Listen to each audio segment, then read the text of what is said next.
आज 11 केमिस्ट्री में एक बार फिर मैं सुनील सर आपका बहुत दिल से स्वागत करते हैं। और आज लेसन 2 का हम लोग जा रहे हैं एक्सरसाइज करने के लिए। तो आइए मैं शुरुआत करते हैं हम लोग।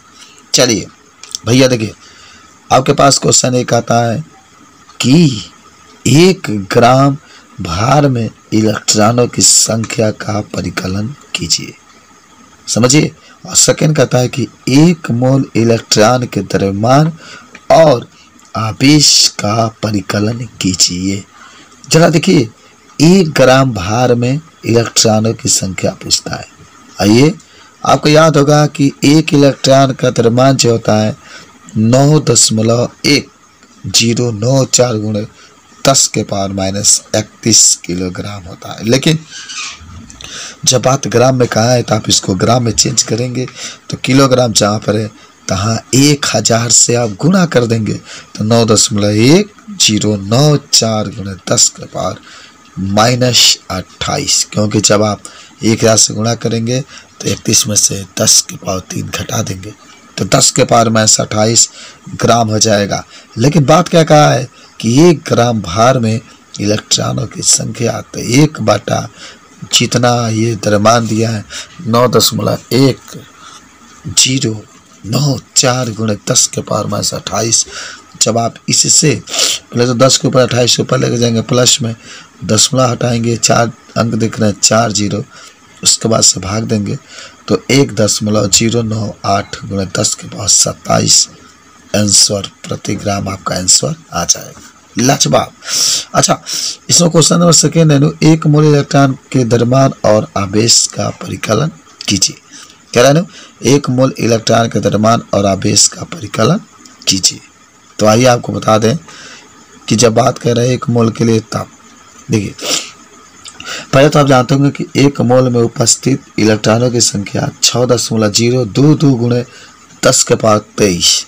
1 इलेक्ट्रॉन का द्रव्यमान 9.1094 गुणे 10 के पावर -31 किलोग्राम। 1 इलेक्ट्रॉन का आवेश 1.6, केवल 1.6 गुणे 10 के पावर -29 कूलम।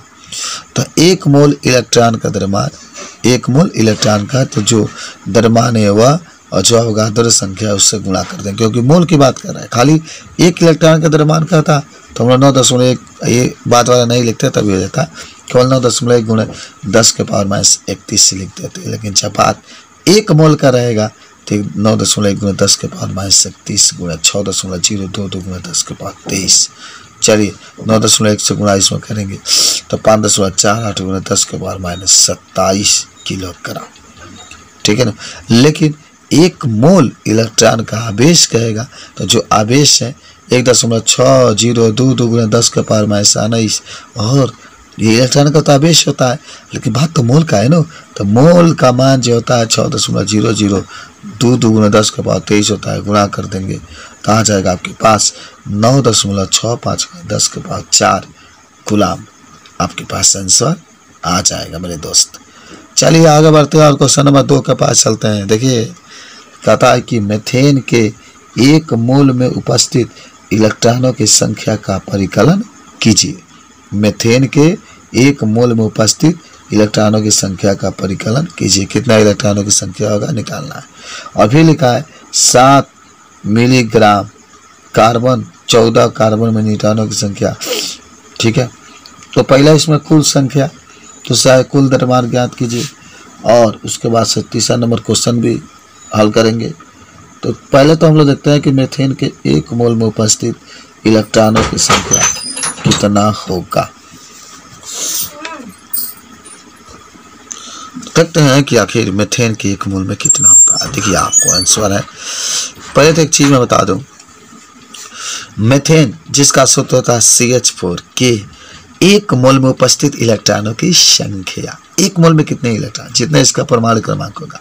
कार्बन का तो 6 प्लस हाइड्रोजन का 1 होता है, लेकिन इसे 4 है तो 1 गुणे 4 पूरा 10। ठीक है। और मीथेन के 1 मोल में इतने कण होते हैं। कितना अवगाद्रो संख्या जो होता है 6.022 गुणे 10 के पावर 23 कण होता है। लेकिन मीथेन के 1 मोल में उपस्थित कुल इलेक्ट्रॉनों की संख्या, तो जो इलेक्ट्रॉनों की संख्या है वह जो मोल दिया है वह दोनों में गुणा तो बस वही आएगा 6.022 गुणे 6.022 गुणे 23 और 1 10 के ऊपर है 10 के पावर 24 आपके पास आ जाएगा। समझ गए। अच्छा सेकेंड क्या कहा है क्वेश्चन में, सेकेंड में कहा है कि कार्बन 14 के 1 मोल में इतने कण होंगे। 1 मोल की जब बात करेगा ना हमेशा 1 मोल में 14.022 गुणे 10 के पावर 23 कण ही होते हैं, लेकिन इसमें परमाणुओं की संख्या पूछ रहा है कि अगर, हालांकि मिलीग्राम था उसको ग्राम में बदलेंगे तो 1000 से भाग देंगे तो 7 मिलीग्राम कहिए या 0.007 ग्राम। मिली का मतलब ही होता है 10 के पावर -3, 3 अंक दशमलव इधर जाएगा।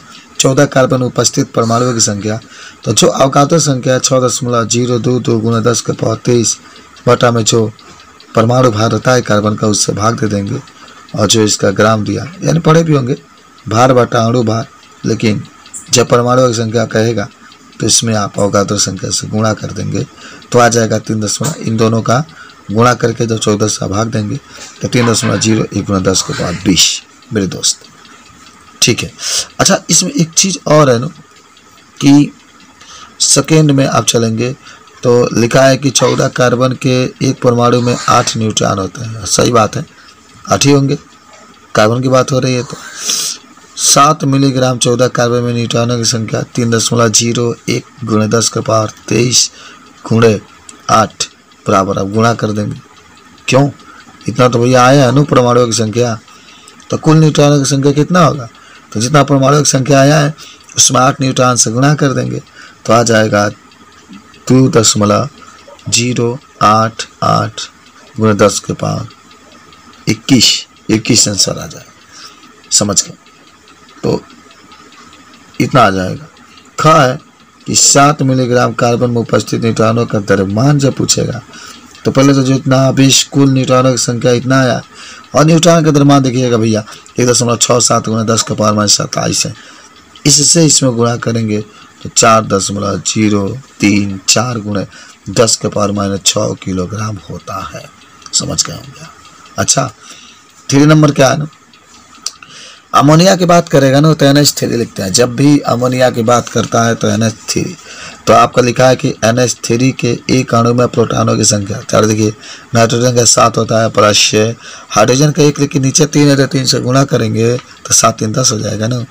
और STP पर 1 मोल अमोनिया यानी 17 ग्राम में 6.022 गुणे 10 के पावर 23 अणु उपस्थित रहते हैं।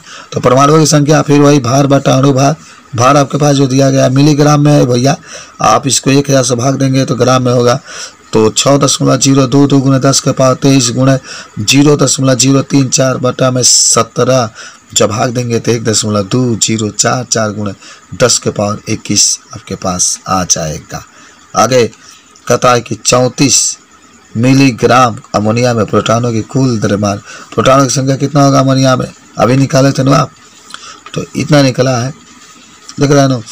और कुल प्रोटॉनों की संख्या पूछ रहा है तो जो 1.2004 गुणे 10 के पावर 22 में जो इसका प्रोटॉनों का आवेश होता है, द्रव्यमान होता है, जो द्रव्यमान कहेगा तो 1.67, पूरा अंक छोड़ दीजिए 10 के पावर -27 हल कर देंगे तो 2.0145 में 10 के पावर -5 आ जाएगा। ठीक है। तो इस तरीके से, और आप भी नीचे लिख सकते हैं गणना किए गए मानों पर ताप और दाब का परिवर्तन का कोई प्रभाव नहीं पड़ता है मेरे दोस्त। इस तरीके से आप क्वेश्चन नंबर 2 को भी बना सकते हैं। चलिए क्वेश्चन नंबर हम लोग 3 के पास चलते हैं। देखिए कहता है कि निम्नलिखित नाभिक में उपस्थित न्यूट्रॉनों और प्रोटॉनों की संख्या बताइए। 6 कार्बन 13, 8 ऑक्सीजन 16 और 12 मैग्नीशियम 24, 26 आयरन 56, 38 स्ट्रोंटियम 88। तो इसमें आपको न्यूट्रॉनों और प्रोटॉनों की संख्या बताना है। ठीक है। देखिए कैसे बताएंगे, जरा आपको याद होगा ना, आराम से समझ लीजिएगा। 6 कार्बन 12 है तो जो 6 नीचे वाला होता है उसी को परमाणु क्रमांक कहते हैं। तो परमाणु क्रमांक की संख्या कितना होगा 6, समझिए बात को। और ऊपर वाला को परमाणु द्रव्यमान कहते हैं, परमाणु द्रव्यमान की संख्या 13। प्रोटॉनों की संख्या जो परमाणु क्रमांक होता है उसी को प्रोटॉनों की संख्या कहते हैं, 6 ही होगा। देख रहे हैं ना ये भैया है, यह प्रोटॉनों की संख्या भी कितना होगा 6। और किसका संख्या है न्यूट्रॉनों का। बस तो न्यूट्रॉनों का आपको याद होगा ना, परमाणु भार में से परमाणु क्रमांक घटा देते हैं। तो 13 में से आपका 6 घट जाएगा। देखिए हमने घटाया है, 13 में से 6 चला जाएगा तो कितना आ जाएगा 7। तो न्यूट्रॉनों की संख्या ऐसे ही निकाला जाता है, परमाणु भार में से परमाणु क्रमांक आप घटा देंगे, 13 में से 6 घटा देंगे तो कितना आ जाएगा 7 आ जाएगा। ठीक है, इसके लिए 8 ऑक्सीजन 16 है, तो यहाँ पर तो 8 ही रहेगा, देख ही रहे हैं। परमाणु क्रमांक कहेगा तो नीचे वाला 8 लिख देंगे, द्रव्यमान संख्या कहेगा तो ऊपर वाला 16 लिख देंगे, प्रोटॉनों की संख्या कहेगा तो नीचे वाला इसको भी लिखा जाता है 8, इलेक्ट्रॉनों की संख्या भी कहता तो 8 ही लिखते हैं। न्यूट्रॉनों की संख्या कह रहा है तो 16 में से 8 घटा देंगे, 16 में से 8 तो बराबर कितना आ जाएगा 8। और 12 मैग्नीशियम 24 है, तो परमाणु क्रमांक कितना हो गया 12, द्रव्यमान संख्या कितना हो गया 24, प्रोटॉनों की संख्या कितना आ जाएगा 12, और न्यूट्रॉनों की संख्या 24 में से 12 घटाएंगे, 24 में से 12 बराबर 12 हो जाएगा। समझने का प्रयास करो।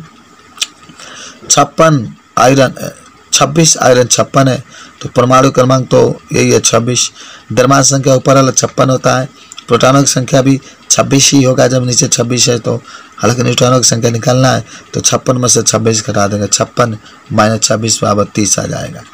स्ट्रांटियम है 38 है, 88 है, तो परमाणु क्रमांक तो 38 हो जाएगा, द्रव्यमान संख्या कितना आ जाएगा 88, प्रोटॉनों की संख्या 88 में से 38 घटा देंगे 38 आ जाएगा, 38 रहेगा, न्यूट्रॉनों की संख्या 88 में से 38 घटा देंगे कितना आ जाएगा 50 आ जाएगा।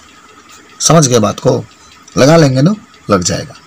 आइए देखते हैं क्वेश्चन नंबर 4 के पास भी हम लोग चलते हैं। 4 नंबर क्वेश्चन आपके पास है, कहता है कि नीचे दिए गए द्रव्यमान A और परमाणु संख्या Z वाले परमाणुओं का पूर्ण प्रतीक लिखिए।